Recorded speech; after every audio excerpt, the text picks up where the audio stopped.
नमस्कार, Hindu today news में आपका स्वागत है। मैं हूं क्रांति। पहले नजर डालते आज के मुख्य समाचारों पर। लव जिहाद के जाल में फंस के खो दी अपनी जिंदगी।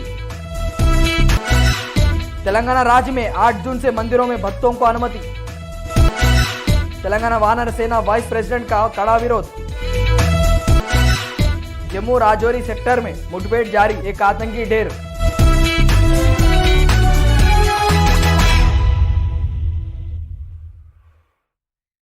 अब समाचार विस्तार से।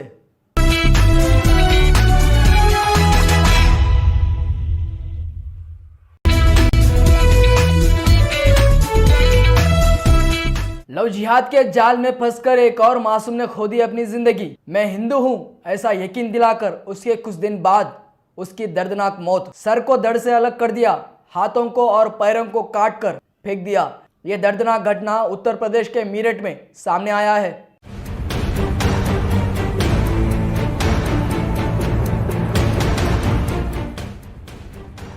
लव जिहाद के जाल में फंसकर एक और मासूम ने खो दी अपनी जिंदगी। इस दर्दनाक कत्ल के वारदात के बारे में 1 साल के बाद सामने आया है।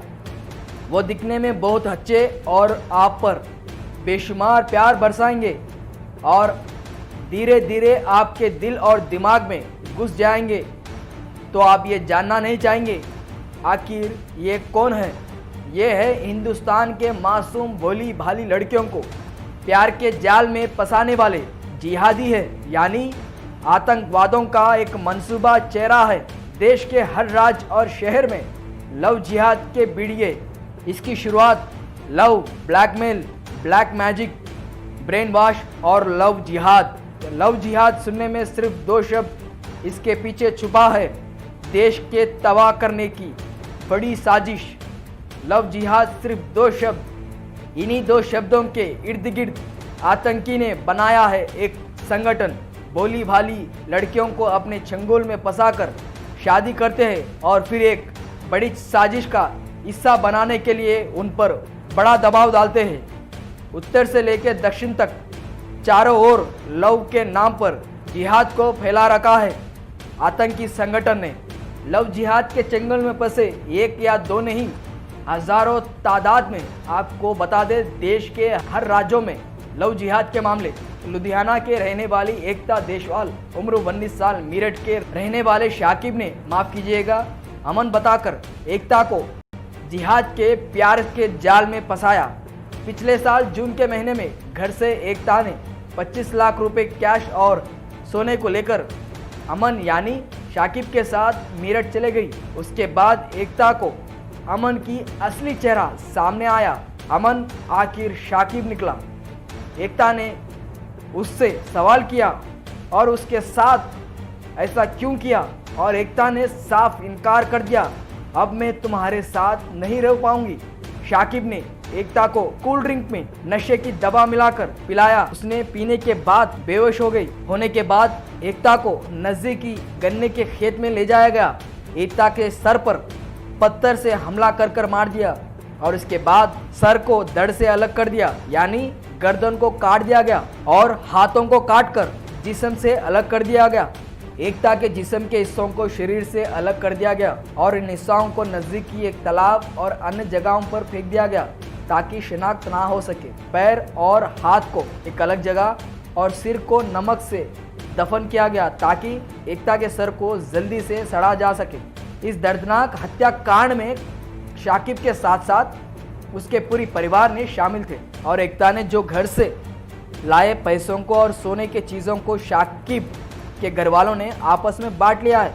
जिहादी शाकिब ने एकता का फ़ोन इस्तेमाल करना शुरू किया, फेसबुक और व्हाट्सएप हैंडल करना शुरू किया ताकि एकता के परिवार को यकीन दिला सके वो अभी जिंदा है। व्हाट्सएप पे रेगुलर अपडेट करने लगा।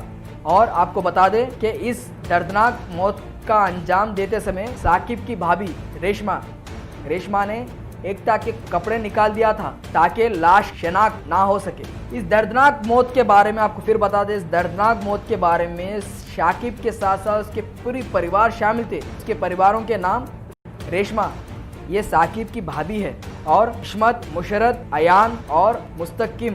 इस दर्दनाक घटना को पूरे 6 जने ने अंजाम दिया है। आपको बता दें, शाकिब ने लॉकडाउन में एक रात वापस अपने घर लौट आया था और अपने दोस्तों को बताया था कि वो किस तरह इस कत्ल को अंजाम दिया है। इस बात की खबर मेरठ पुलिस के कानों को लग गई। शाकिब और उसके पूरे परिवार को गिरफ्तार कर लिया गया। उसके बाद शाकिब को उस वारदात जगह पर ले जाया गया। वारदात को अंजाम दिया था वहां पर जांच के तौर पर पुलिस ने उसे ले जाया गया। जांच के दौरान शाकिब ने पुलिस की पिस्तौल छीनकर भागते नजर आया था। तभी पुलिस ने उसके पैर पर गोली मारकर उसे दर्द दबोचा है। जरा सोचिए, एक मासूम के प्यार के जाल में फंसाकर इतनी दर्दनाक मौत मारना कहां तक सही है।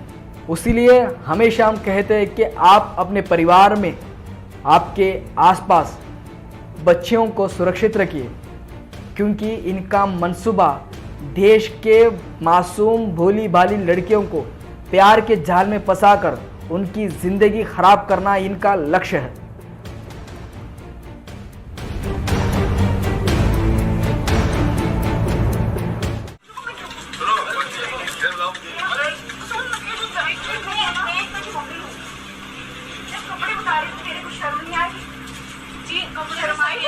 नहीं थी, मुझे बहुत शर्म आई थी। मैं भी शर्म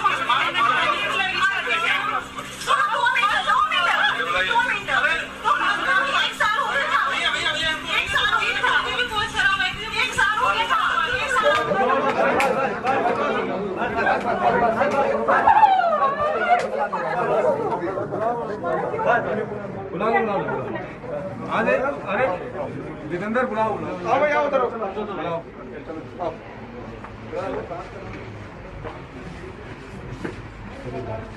और इसमें इसका पूरा घर शामिल था।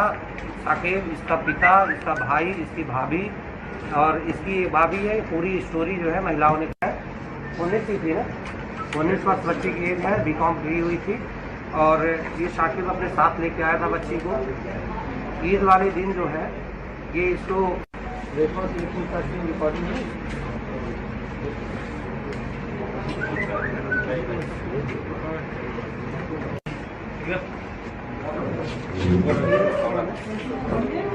हेलो, तो आपके साथ आया है क्या?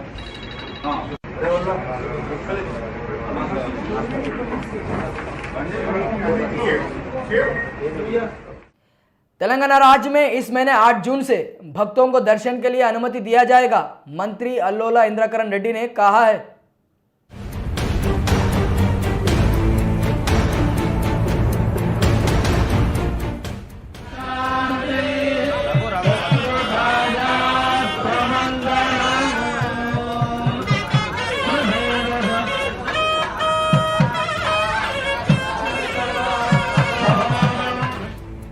केंद्र सरकार के निर्देश के अनुसार इस महीने 8 जून से तेलंगाना राज्य के सभी मंदिरों में भक्तों को अनुमति देने का मंजूरी दे दी है तेलंगाना सरकार ने।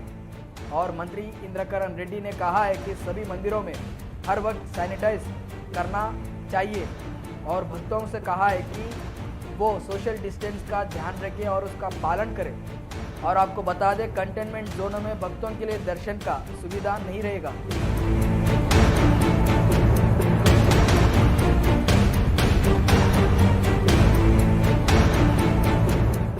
భద్రగిరిగుట్ట ఉంది, వేములవాడ ఉంది, బాసర సరస్వతి దేవాలయం, భద్రాచలం, ఇటువంటి దేవాలయాల్లో ఆల్రెడీ భక్తులు ఎక్కువ వచ్చేదానికి వాళ్ళకి ట్రాన్స్పోర్ట్ వ్యవస్థ కూడా ఇంకా అన్ని రకాలుగా స్టార్ట్ కాలేదు. ఇతర రాష్ట్రాల నుంచి బస్సులు రావడం చేయడం ఇంకా పెద్ద ఎత్తున మొదలు కాలేదు. అటువంటి సందర్భంలో మరి మనము వచ్చినటువంటి భక్తులకు మాత్రం నియంత్రణ కంపల్సరీ పాటించాలి. మేము మాత్రం మార్గదర్శకాలు, ప్రభుత్వం ఇచ్చిన మార్గదర్శకాలు అన్ని కూడా మేము కంపల్సరీగా పాటిస్తాం. అయితేనే మాకు కరోనా ఈ వైరస్ అనేది ఒకరి నుంచి ఇంకోలకు సంక్రమించుకుంటా మేము ఖచ్చితమైన ఆదేశాలు ఇస్తున్నాం. కాబట్టి అయినా భక్తులు ఎవరికి వారు నియంత్రణ మీరు పాటించాలి. మీరు మీ నియంత్రణలో ఉంటే ఆ వైరస్ మీకు రాదు. లేదు మాకు ఏమైతుంది అని చెప్పి అందరినీ కలుసుకుంటూ పోతే కొద్ది ఇబ్బంది అవుతుంది.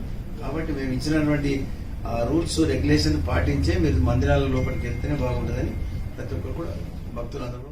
हैदराबाद के पुराने शहर में शालीबंडे में स्थित श्री जगन्नाथ स्वामी प्राचीन मंदिर के जमीन के कब्जे को लेकर तेलंगाना वानर सेना के वाइस प्रेसिडेंट रविंदर रेड्डी ने कड़ा विरोध जताया है।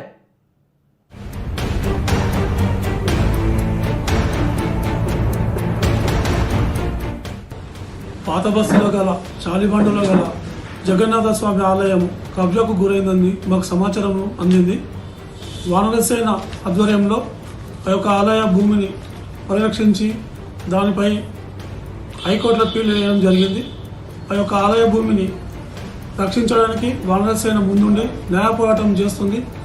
ఈ యొక్క ఆలయాన్ని ఎట్టి పరిస్థితుల్లో కబ్జాదారుల చేతులకు పోకుండా మేము శాశ్వతలో కృషి చేస్తామని తెలియజేస్తున్నాం. जम्मू कश्मीर के राजौरी कालाकोट आतंकी कब्जे वाले इलाके को सुरक्षा बलों ने अपने कब्जे में ले लिया और एक आतंकी ढेर।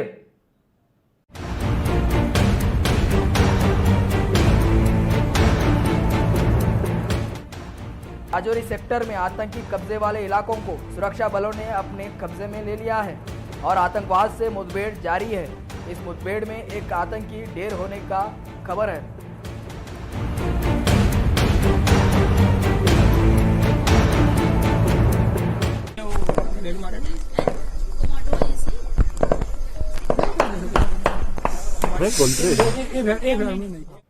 ये थे आज के मुख्य और खास समाचार। फिर कल कुछ खास और मुख्य समाचारों के साथ आपके सामने प्रस्तुत होंगे। तब तक के लिए देखते रहे हिंदू टुडे। नमस्कार, धन्यवाद।